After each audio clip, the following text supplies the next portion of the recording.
Driver తీసుకొచ్చి ఖాళీ గ్రౌండ్లో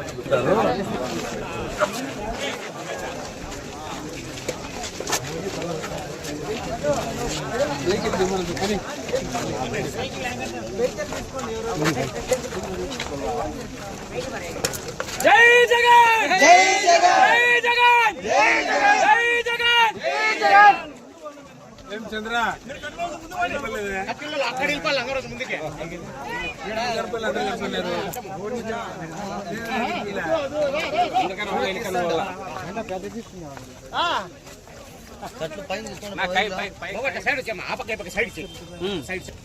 బండ్లు ఎక్కండి చిన్న బండ్లలో ఆడెక్కదాం బండి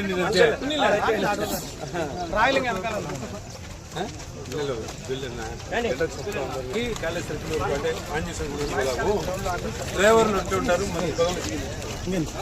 మళ్ళీ డ్రైవర్లు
ఆయన చేసిన ద్రోహానికి చిహ్నంగా జగన్మోహన్ రెడ్డి గారు ఇచ్చిన పిలుపు మేరకు ఈరోజు వెన్నుపోటు దినోత్సవంగా మనము ర్యాలీ రూపంలో ప్రజలందరినీ పిలిచి నిరూపించుకేస్తున్నాం. ఈ రోజున సోదరులారా బాగా గమనించండి.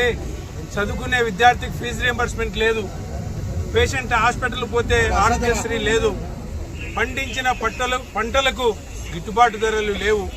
నువ్వు ఇచ్చిన హామీలు అంటావా? ఆడబిడ్డలకి నెల 1500 ఇస్తాను, సంవత్సరానికి 18,000 ఇస్తా అన్నా. ఈ 18,000 కన్సూమర్లో కనపడలేదు. 50 ఏళ్లకే పెన్షన్ ఇస్తా అన్నావు. బీసీ, ఎస్సీ, ఎస్టీ మహిళా సోదరులకి, మైనార్టీ సోదరులకి, సోదరిమణులకి ఇస్తా అని చెప్పావు. 2 ఏళ్ళు అవుతుంది, ఈ పొద్దుడికి ఏ పెన్షన్ ఇచ్చింది లేదు. 2 ఏళ్ళు అవుతుంది, 60 ఏళ్ళు దాటిన ఏ వ్యక్తికి కూడా, వితంతులు కానీ, వికలాంగులు కానీ, వృద్ధులకు కానీ ఎవరికి కూడా నువ్వు పెన్షన్ ఇచ్చిన పాపాన్ని పోలేదు. 2 ఏళ్ళు అవుతుంది, ఏమి ఇవ్వలేదు. మా సోదరుడు చెప్పినట్టు నిరుద్యోగ వృత్తి కూడా మీకు ఎన్నో ఉద్యోగ కల్పనలు చేస్తా అని చెప్పినాడు. ప్రతి నెల మీకు 3,000 రూపాయలు నిరుద్యోగులకు మీ అకౌంట్లో వేస్తానని చెప్పి ఆ రోజు మాట ఇచ్చిన నువ్వు, మేనిఫెస్టోలో పెట్టిన నువ్వు, ఈ రోజు ఉద్యోగాలు ఫిల్అప్ చేసింది లేదు, నిరుద్యోగ వృత్తి ఇచ్చింది లేదు. చెప్పుకుంటా పోతే నువ్వు చేసిన మోసాలు సవా కొల్లలు. 2 ఏళ్ల లోపలనే నీ పాలన మరీ వర్స్ట్ పాలన అయిపోయింది. ప్రజలు ఈ పాలన చచ్చిపోయింది, ఈ ప్రభుత్వం లేదు. మాకు దేవుడి దేవాల తొందరగా స్థానిక ఎన్నికలు వస్తే ఆ జగన్మోహన్ రెడ్డి గారికి ఈ చంద్రబాబు నాయుడు యొక్క అన్యాయాన్ని, ద్రోహాన్ని ఎన్నికల రూపంలో, స్థానిక ఎన్నికల రూపంలో, మున్సిపల్ ఎన్నికలు కానీ, పంచాయతీ ఎన్నికలు కానీ, ఎంపీటీసీ కానీ, జెడ్పీటీసీ కానీ ఏ ఎన్నికైనా గెలిపించి జగన్మోహన్ రెడ్డి గారికి గిఫ్ట్ ఇచ్చే కార్యక్రమం చేస్తామని చెప్పి ప్రజలు ఈ రోజున కదిరి నలుమూలల నుండి ఉవ్వెత్తున ఎగిసిపడి రోడ్ల మీద నినదిస్తూ ఈ ద్రోహపు ప్రభుత్వం కూలిపోవాలా, ఈ చంద్రబాబు నాయుడు డౌన్ డౌన్ అని చెప్పి, పవన్ కళ్యాణ్ గారిని జై తుస్ అని చెప్పి రకరకాల నినాదాలతో మీ యొక్క వర్స్ట్ పాలనని ప్రజలు ఏలెత్తు చూపిస్తూ ఈ రోజు కదం తొక్కిన తీరు కదిరిలో చూస్తున్నప్పుడు దేవుడి దయవల్ల తొందరగా నెలకో 2 నెలలకో స్థానిక ఎన్నికలు వస్తే సోదరులారా గుర్తుపెట్టుకోండి. జగన్మోహన్ రెడ్డి గారు ఆల్రెడీ చెప్పారు, మీరు కళ్ళలు కంటున్నారేమో యునానిమస్ అనేది, అది జన్మలో కూడా జరగదు. మా ప్రాణాలు పోయినా పర్లే నామినేషన్ వేస్తాం, ఏజెంట్లుగా పోయి కూర్చుంటాం, బూతులలో కూర్చుంటాం. అవతల గెలుపోవటంలు అనేది నీ 2 ఏళ్ల పాలన బాగుంటే నువ్వు గెలుస్తావు, లేదా నీ దౌర్జన్యాలు చేసుకుంటే తప్ప నీకు అవకాశం లేదు. ప్రజలు నీకు శంకరగిరి మాన్యాలు పట్టించేదానికి సిద్ధంగా ఉన్నారు. యావత్ రాష్ట్ర ప్రజలు నువ్వు చేసిన మోసానికి, నువ్వు చెప్పిన అబద్ధానికి వేరే కొలమానం ఏమీ లేదు. ఒకటే కొలమానం, రేపు జరగబోయే స్థానిక ఎన్నికల్లో నిన్ను ఇంటికి పంపడం తప్ప వేరే మార్గం లేదు. గుర్తుపెట్టుకోండి వైఎస్ఆర్ కాంగ్రెస్ పార్టీ శ్రేణులారా, జగన్మోహన్ రెడ్డి అభిమానులారా, కుటుంబ సభ్యులారా, గుర్తుపెట్టుకోండి. రేపు జరగబోయే స్థానిక ఎన్నికలు ప్రతి కార్యకర్త ఒక సైనికుడే ముందుకు పోయి, మేమందరం ఉన్నాం, మీ వెనకాల మీతో పట్టి పోరాడడానికి మేము ఉండాం, మీ ముందు దగ్గరుండి మేము నామినేషన్లు వేస్తాం, ప్రతి పోలింగ్ బూత్ దగ్గరికి మేము వస్తాం. ఒకవేళ జైళ్లలో గీళ్లలో వేసేపాటైతే, లాఠీ దెబ్బలు తినేపాటితే మీకంటే ముందు మేము ముందరుండి లాఠీ దెబ్బలు మీకు భరోసా ఇస్తున్నాం. సమర్థవంతమైన నాయకుని ఆధ్వర్యంలో కదిరిలో కూడా సమర్థవంతమైన నాయకత్వాన్ని అందిస్తాం. స్థానిక ఎన్నికల్లో ప్రతి చోట పోటీ పెట్టి ప్రతిదీ గెలిచేదానికి ప్రయత్నం చేసి ఆ జగన్మోహన్ రెడ్డి గారికి గిఫ్ట్ ఇద్దామని కోరుకుంటూ ఈ అవకాశం ఇచ్చిన ప్రజలు ప్రతి ఒక్కరికి పేరు పెట్టిన కృతజ్ఞతలు తెలియజేస్తూ, అలానే సోదరులారా గుర్తుపెట్టుకోండి, తెర ముందర తెర వెనకల ఈ పార్టీ కోసం కష్టపడిన ప్రతి కార్యకర్త, ప్రతి నాయకుడు, ప్రతి ఓటరు వెంటబడి నడిచిన మీకు అందరికీ పేరు పేరు నా కృతజ్ఞతలు తెలియజేసుకుంటూ సెలవు తీసుకుంటా ఉన్నా. అందరికీ నమస్కారము. ముఖ్యంగా ఈరోజు ఏదైతే మా మాజీ ముఖ్యమంత్రి అయిన జగన్మోహన్ రెడ్డి గారు వెన్నుపోటు దినంగా నిర్వహించమన్నారు, ఏదైతే సుబ్బులన్న ఆధ్వర్యంలో ఇది జరగడం చాలా ఆనందంగా ఉంది. ముఖ్యంగా కదిరి నియోజకవర్గం గురించి మాట్లాడితే మా ఎమ్మెల్యే ఎవరైతే ఉన్నారో కందికుంట వెంకటప్రసాద్ గారు ఈ 2 ఏళ్ళు ఆయన చేసిన వెన్నుపోటు గురించి ప్రత్యేకంగా మాట్లాడాలని, వివరంగా చెప్తే చాలా అంశాలు చెప్పాల్సింది వస్తుంది. ముఖ్యంగా ఇక్కడ బడుగు బలహీన వర్గాలకు సంబంధించిన మైనారిటీలు ఎక్కువ ఉంటారు మా ప్రాంతంలో.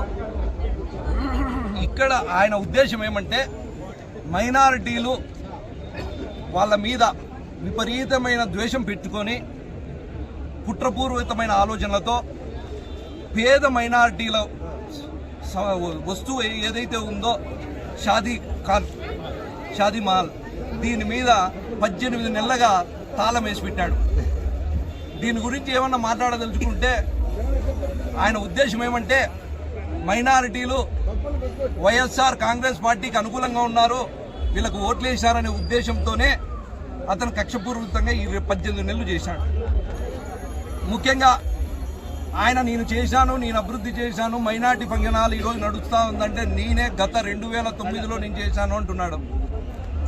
ఆయన ఏదైతే చెప్తున్నాడో అది పచ్చి అబద్ధం. ముఖ్యంగా ఈరోజు మైనార్టీ ఫంక్షనాలు ఉంది అని అంటే లారీ అసోసియేషన్ ఏదైతే ఉన్నారో ఆ రోజు దిల్దార్ గారు, ఎస్విటి రాజారెడ్డి గారు వాళ్ళు దారాదత్తం చేశారు. ఆ రోజు లారీ అసోసియేషన్ తరఫు నుంచి చేశారు. తరువాత అప్పుడున్న 1994లో ఉన్న జొన్నా సూర్యనారాయణ గారు ఎమ్మెల్యేగా ఉన్నారు. అతను దాన్ని శాంక్షన్ చేసి ఇక్కడున్న మైనార్టీలకు, పేద మైనార్టీలకు ఉపయోగపడుతుందనే ఉద్దేశంతో అతను నిర్మించినాడు. ఈయన ఏం చెప్తాడు అంటే ఆడ 20 లక్షలు 15 లక్షలు ఖర్చు పెట్టి బోర్డు చేసుకొని మైనార్టీ ఫంక్షన్ హాల్ నాదే అంటాడు. ఎక్కడన్నా ఉందా అన్న? గుడికి గోపురానికి ఏదో మనకు తోచింది ఇస్తాం, ఇచ్చినంత మాత్రాన మంది అయిపోతుందా? పేద మైనార్టీలు ఈరోజు 18 నెలలుగా 500 పెళ్లిళ్ళు జరుగుతున్నాయి. 3000తో 4000తో వాళ్ళ మీద అంత కక్ష ఎందుకు పెట్టుకున్నాడో ఇప్పటికైనా ఈ 2 ఏళ్ళు గడిచిపోతా ఉంది. ఎటు నీకు కక్ష ఉంది? ఏముంది? మైనార్టీలు లీడర్లు ఉన్నారు ఇక్కడ కదిరిలో, వాళ్ళ మీద ఉన్నారు. ఎట్లా మా వచ్చిన 3 నెలల్లో మా మబ్బుల్ బాషా అన్న మీద 4 దొంగ కేసులు కట్టాం, ఇంకా 4 కట్టు. ఇక్కడ ఉన్న చాంద్ బాషా అని మా హెచ్ఎంఎల్ఏ ఉన్నాడు, ఆయన సరిపడా, ఆయన మీద కట్టు. ఇస్మాయిల్ అని ఇక్కడ ఇస్మాయిల్ అని ఉన్నాడు, ఆయన మీద నీ కక్ష తీర్చుకో. వీళ్ళ మీద తీర్చుకునే దానికి అర్థం ఉంటుంది. అంటే పేదవాళ్ళ మీద పడితే ఏమొస్తుంది? ఇవి నువ్వు చేస్తాండేది ఈ 2 నెలల్లో. మళ్ళా ఇవన్నీ ఒక ఎత్తు అయితే ఇప్పుడు తిరువీధులు డెవలప్ చేస్తాను అని గత 18 నెలలుగా సూటు బూట్ వేసుకొని బెంగళూరు నుంచి వాడిని పిలిపించేస్తాడు. పిలిపించేసి వాడిని ప్రజెంటేషన్ ఇస్తాడు. ఏమేంటే ప్రసాదం స్కీమ్ అంటాడు. కందికుంట ప్రసాద్ స్కీమ్ జరుగుతుంది కానీ గదిలో ఆ ప్రసాద్ స్కీమ్ మేము చూడలే, చూడబోం కూడా. ఎక్కడ డెవలప్ చేస్తావు? నీకేమన్నా అవగాహన ఉందా? పొద్దున్న లేచినప్పటి నుంచి నాయకుల మీద, కార్యకర్తల మీద దొంగ కేసులు పెట్టుకుంటూ, అధికారులను ఉపయోగపెట్టుకుంటూ ఈ పని చేస్తానో తప్పితే ఎప్పుడన్నా ఎమ్మెల్యే ఏం చేయాలని కనుక్కున్నావా? తెలుసుకున్నావా? ఈ 2 నెలల్లో ఏం లేదు. నీ డ్యూటీ ఏమి? దొంగ కేసులు కట్టడము, ఏమన్నా ఉంటే కబ్జాలు చేసుకోవటము, గుడిని వదలవు, మసీదుని వదలవు. గోరీలయ్యా, ఎవరన్నా నవ్వుతారు. గోరీలు ఏడన్నా పీకేస్తారా? ఏడన్నా మైనార్టీలు గోరీలు తీసేసి దాన్ని సైట్లు వేసాం. ఇవన్నీ మాట్లాడుతాం అనుకో, రేపు పొద్దున్నే ఒక కేసు కడతా ఉన్నాం. ఇంకా ఈ 2 ఏళ్ళు నువ్వు చేసింది ఇవి. ఫస్ట్ థింగ్, నువ్వు ఏదైతే ఇంటి ముందర ఉందో కార్ పార్కింగ్ నువ్వు చేసుకొని పెట్టుకున్నావో అది నరసింహస్వామికి ఇచ్చేయి. పాపం పడుతుంది నీది, జాగ్రత్త. నువ్వు ప్రజలకు భయపడ్డా.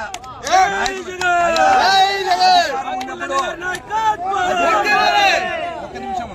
అధికారం ఉన్నప్పుడు ప్రజలకు భయపడాలా, ప్రజాస్వామ్యానికి భయపడాలా, నీ దగ్గర పని చేసిన కార్యకర్తలకు భయపడాలా. నీకు ఎటువంటి భయం లేదు. నువ్వు చేసింది చట్టం, నువ్వు చేసింది న్యాయం. ఇక్కడ ఒక రాజ్యాంగాన్ని నడుపుతాను. దయచేసి ఇప్పటికైనా ఈ 2 నెలల్లో ఇవన్నీ ఆపుకొని ప్రజలకు ఉపయోగపడేది చేసి, ఏమంటే ఇంక అయిపోయింది, 3 ఏళ్ళు ఇంక గడిచిపోతుంది. ఏదో ఆ కందికుంట వెంకటప్రసాద్ గారు 2 సార్లు ఎమ్మెల్యేకి గెలిచినాడు, మా కదిరికి ఏదో ఒకటి చేయించాడని మేము చెప్పుకోవడానికి కూడా బాగుంటుంది. పార్టీలకు అతీతంగా చెప్తాను, మానే సంతోషం. ఈ రోజు జరిగిన కార్యక్రమం ఏవైతే ఉందో కార్యకర్తలకు, మా వైఎస్ఆర్ కాంగ్రెస్ పార్టీ కార్యకర్తలకు, నాయకులకు శిరస్సు వంచి నమస్కారం చేసుకుంటున్నాను. ఇంత ఉన్నా కూడా మీరు స్వచ్ఛందంగా వచ్చి ఈ కార్యక్రమాన్ని బాగా చేసిన దానికి మనస్ఫూర్తిగా కృతజ్ఞతలు తెలుసుకుంటూ జై జగన్.